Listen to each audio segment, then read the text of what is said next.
What's up, Cambria County? LaRod Stephens-Howling here, advocating to put a stop to the spread of the coronavirus.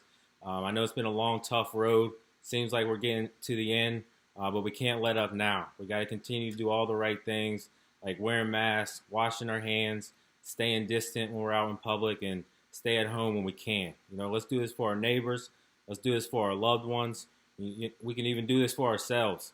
We never know who's being affected when we're out not being responsible and doing the right thing. So let's only spread love because it's home, Cambria County. Let's do this.